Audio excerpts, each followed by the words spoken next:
How's it going, guys? Coffee here. Today I wanted to go over some tips and tricks for either new or returning players.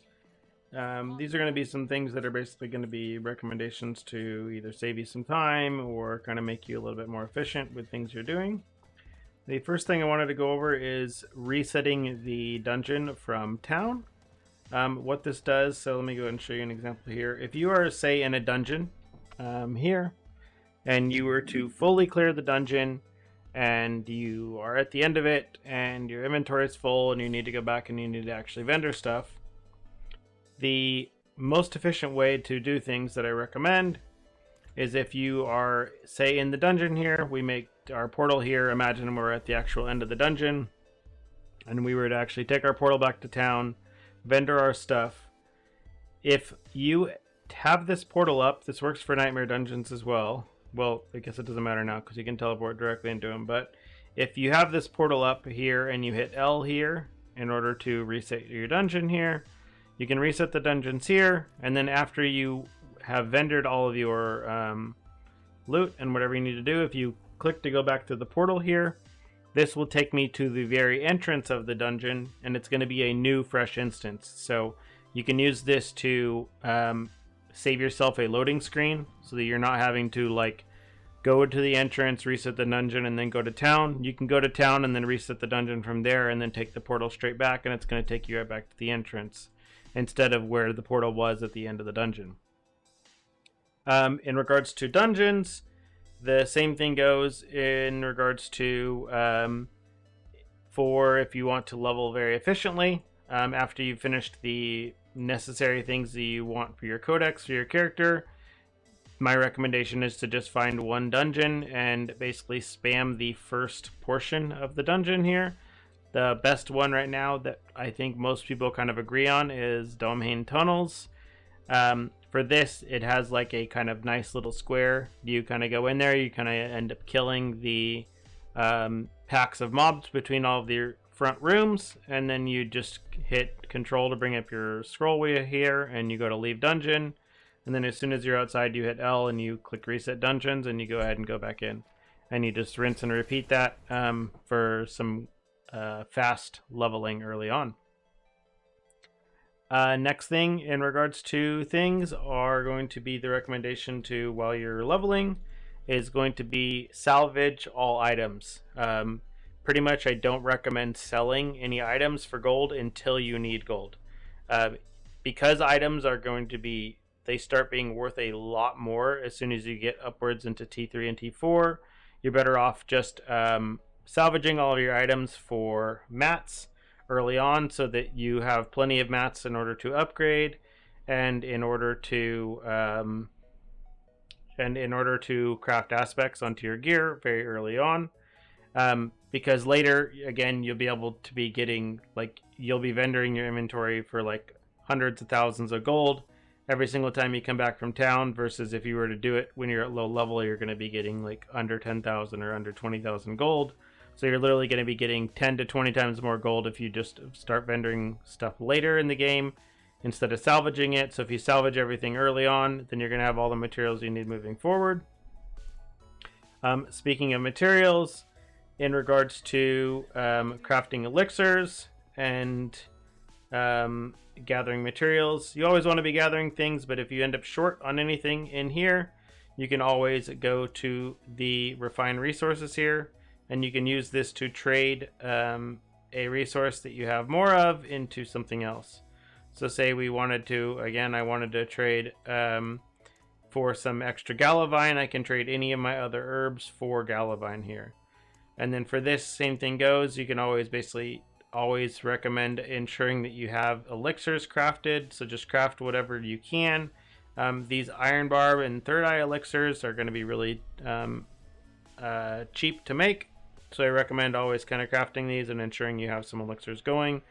I do know they nerfed the drop rates on these, so it might be better to get these now or just be crafting them a lot more often rather than relying on them only from drops. Next thing, in regards to the Codex and unlocking these things from dungeons here, as you see, there's some of these, every single one of these is going to have a codex that you end up having to do the dungeon in order to get. If you do have friends or guildmates or even just random people in global chat, you can split farm dungeons for codex completion. They do not require you to be in the dungeon or to even step in the dungeon at all.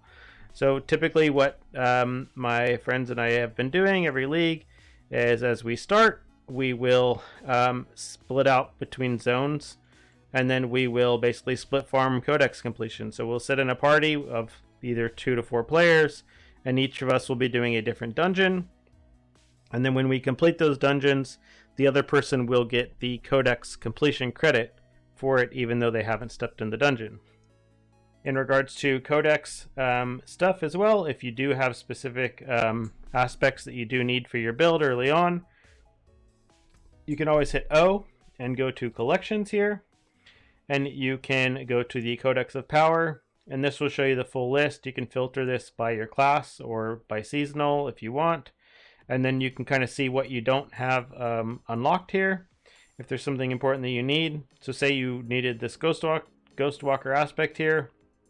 If you do left click from here, this does pin it on your map here and give you the direct path directly to that aspect. So you can use that to go and search for the aspects that you need and ensure that you can pin them, so you're not going through this multiple searching thing of trying to find it on the map or having to hover over every single one of these while you're going through. For leveling, in regards to basically the new season and new characters, I highly recommend looking up a leveling build for your class. It is extremely inexpensive to respec in this game. It doesn't really cost very much. I mean, it's going to be like 1 inventory worth of gear that you end up vendoring at level 50 to pay for an entire respec. So it's basically free. It takes you like maybe 5 minutes. It's 5 minutes worth of gold pretty much in order to fully respec. So if you are playing a build that, or you want to be playing a build that requires specific aspects or specific gear, I recommend finding a leveling build for your class and then swapping onto the build that you actually want to be playing later on. It will save you a lot of time. Again, just extra efficiencies. Some builds really, they have a lot of aspects that they really need, or specific unique items that they need in order to function, and they feel really, really bad before then. So save yourself the struggle and just play a build that doesn't require much at the very beginning, and then swap into your build later on. Speaking of leveling as well, if you do end up getting yourself into tier 3 or tier 4 and you are underleveled for the content, for example here I have this character that is in tier 4 here, but my character is only level 67, and if you look, the required level or the minimum level for monsters in tier 4 is supposed to be 70 or 73, something like that. For World Tier 4, there are some benefits that you see here. So World Tier 4, you are going to be getting 200% increased experience, but the minimum level of monsters is 70 plus. Same thing for Nightmare, you are getting 100% increased experience, but the minimum monster level is level 50. So if you do find yourself in these tiers while underleveled, there's a few things you can do in order to take advantage of this. The first thing is if you go to Strongholds here, so let's go ahead and run to the Stronghold Temple of Rot. Strongholds will always be locked at your level, even if you're underleveled for the zone. So if you wanted to take advantage of the bonus experience that you do get from tier 3 and tier 4, you can do this in order to take advantage of it. So if you see, once we get here into town, all of the monsters that we run into, they are going to be 75 plus. So right here, they're level 75. But if we actually take ourselves over here to the Stronghold, as soon as I get into the Stronghold, these monsters will actually be level 67. And if I were low level, if you see here, they're level 68, 67, 68. If I were low level, say if I was even level 45, these monsters would be level 45 and 46. So you can use this to farm monsters that are appropriate for your level, while also getting the bonus experience from World Tier 3 and World Tier 4. Also in this same regard is the Legion events that spawn down here, right here, these Gathering Legion events. There's one down here in the south.